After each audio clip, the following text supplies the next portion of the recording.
Ang maray na aldaw, bilang Bicolana, permi kong iniisip, anong mas maray?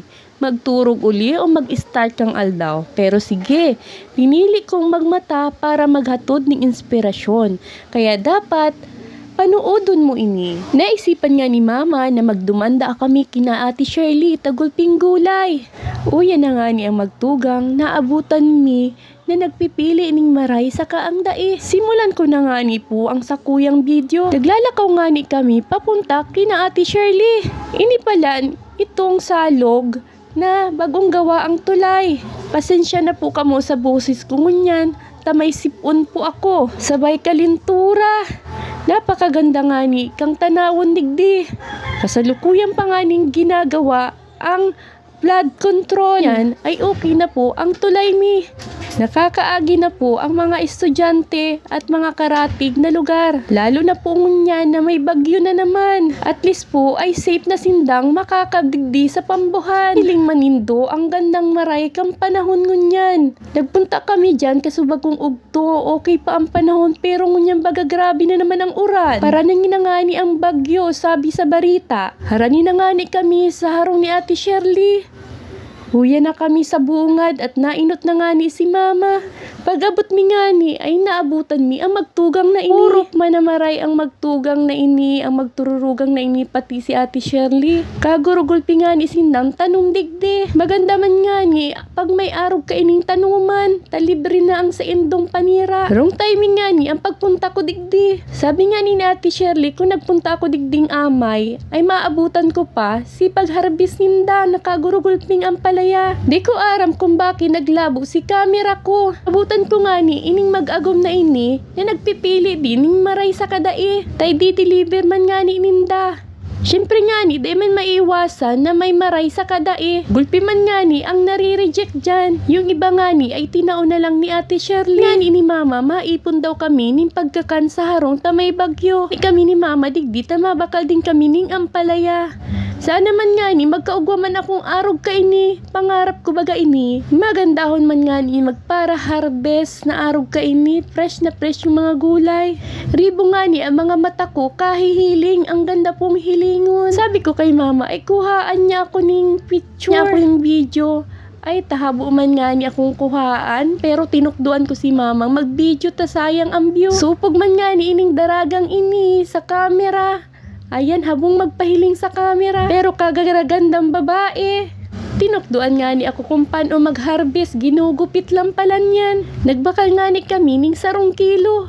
Garon man nga ni ako ang may adik digdi. Puro kung araw kaini ang mga tinanom ko. Naman, o kaya naman ako yung may adik ni kaini. Adong perming ako niya on digdiyo para mag-vlog. Yung nga ni ako magpara gupit digdiyo. Tam nagbakal ako ning 1 kilo. Gulpi nga ni akong nahihiling kaini na nag-vlog. Ganda man nga ni pag may mga tinanom. Huy akong maray sa pag-harvest. Uya na nga ni, may mga dara na ako. Kikiluhon mi na nga ni si mga nabakal mi.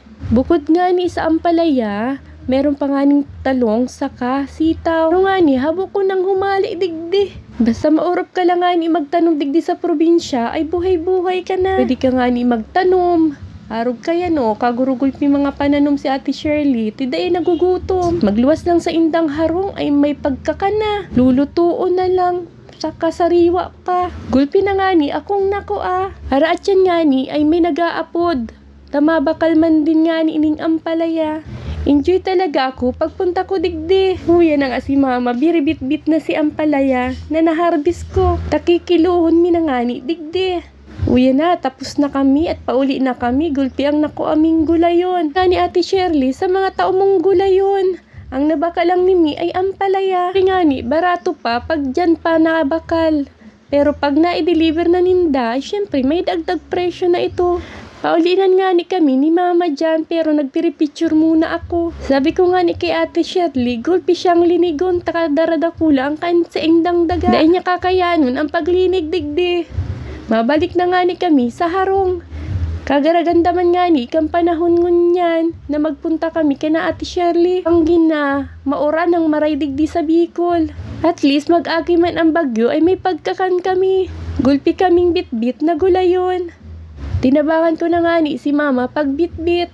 Taigod-igod ng maray. Ginawaan pa palang dyan yung karakalsada papunta duman sa Sabang. Dyan po sa nahihiling nindo, dyan po yung Sabang. Dyan po napundo ang mga parasira. Minsan nga ni, napunta din dyan si Papa para magsabat ng panira. At least mo niyan safe na ang mga tao digdi. Taugwan ng seawall. Taugwan na din flood control digdi sa salog mi. Salamat nga ni at napansin ang mga hinaing ng aming mamamarangay. Nagkaugwan ng tulay digdi sa pambuhan. Kunyan, dahil na problema ang pag-agi digdi na may tulay na. Pag-abot mi nga ni sa harong, ay ginulay ko na ang sitaw. Taugwang nabakal si mamang pirang kasag. Dahil nagtatrabaho si Papa dyan sa kapitbahay ni, ay pag-abot ka ito, ay makakana naman lang. Ikami lang ni Mama, digdi ang duwang babae, kaya tabang na kami sa pagluto. Huya na nga ni, pinalumoy na ni Mama ang lalahok niyang karne.